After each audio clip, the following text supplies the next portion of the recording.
Hello, I'm going to go over discussion post 1, manual mode.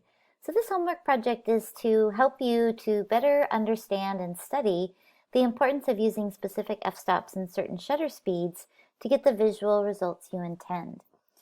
Learning to use manual mode will enable you to create your own photographic style. And so the whole purpose of me wanting you guys to use manual mode is so you have much more control over how your photographs look.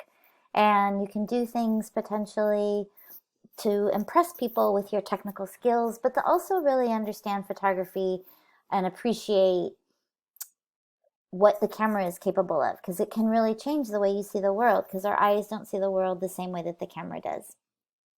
So for this homework project, you can photograph whatever you like. The subject matter is totally open to you.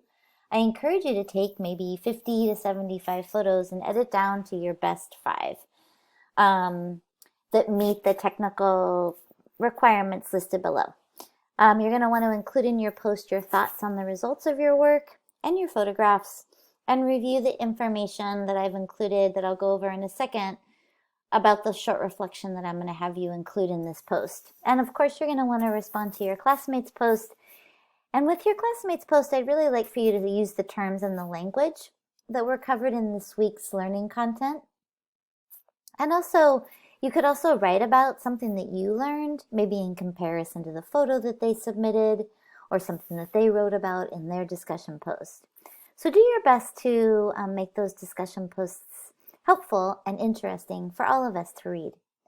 If you're using a phone for this assignment, because I've told students that you can use your camera or a cell phone, you're just going to need to play around with the settings and the edit options that are available to you, because everyone has a different phone. I won't be giving any tutorials about phone photography, but a lot of depending upon the age of your phone and what the options are, you might learn some really cool stuff about the exposure control information.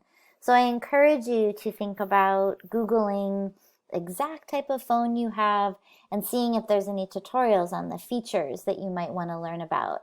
But you should be able to pull off getting minimum depth of field, either in your portrait mode or just kind of really playing around with the relationship to how close you are to your subject and maybe having something in the background. And you should also be able to show an example of maximum depth of field. Stopping motion should also be possible. The only thing that you might get a little stuck with that might be tricky is showing motion. So do the best you can. I've definitely seen students do some pretty creative stuff with their phones. So these are the exposure techniques that you're going to be showing in the work that you'll be submitting. And you're going to submit 5 different photos, all following these requirements. So one of them is going to be showing minimum depth of field. And this is how I'll always relate to these concepts. I'll pretty much always use MINDOF instead of writing out minimum depth of field and shallow depth of field. So hopefully you'll get used to that as the semester unfolds. You're also going to want to include an image that shows stopping motion, and then also showing motion, and then your best of. So that photo can display, any one of these, or all 4 probably if you pulled it off correctly. Under each photo, I want you to include the exposure information. So that would be the shutter speed, f-stop, ISO, and the lighting condition.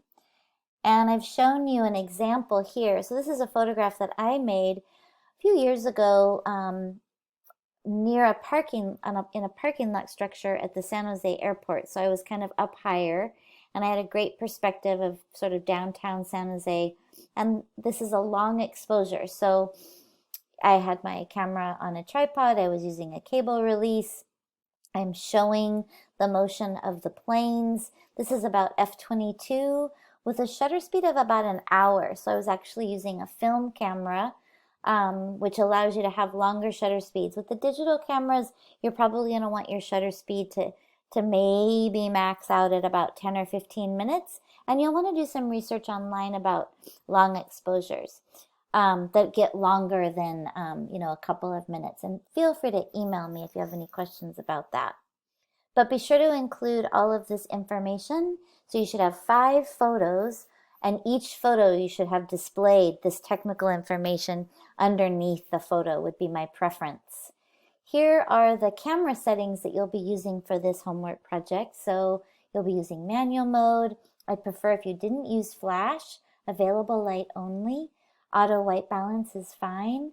Please submit, smallish. They don't have to be super tiny, but like 1 gigabyte. I'm sorry. Oh my gosh. 1 megabyte. Yeah, definitely no gigabyte files. 1 megabyte files are great, or anything below that. Try not to have it get too small. And then tell us what ISO you are using. So think about that. And if you need a tripod. So those are the settings that you'll want to think about. If you have any questions, let me know. I'm going to ask you to write a short reflection where you just explain what you learned from this assignment and just share your thoughts about the different photos that you made, and potentially talk a little bit about why you chose your best photo. And then you're going to want to respond to your classmates' posts. And I've included here, again, use the terms in the language from the learning unit. These are just generic questions. You'll see me changing these questions depending upon the homework assignment. And if I want you to respond to each of these prompts, I'll always let you know. But with this project, these are just helpful starters for things for you to write about when it comes to responding to your classmates' posts. I created a little slideshow that I'm going to show you in another video. So thanks. If you have any questions about any of this information for the homework assignment, please feel free to send me an email. All right, I hope you enjoy this project. Thanks.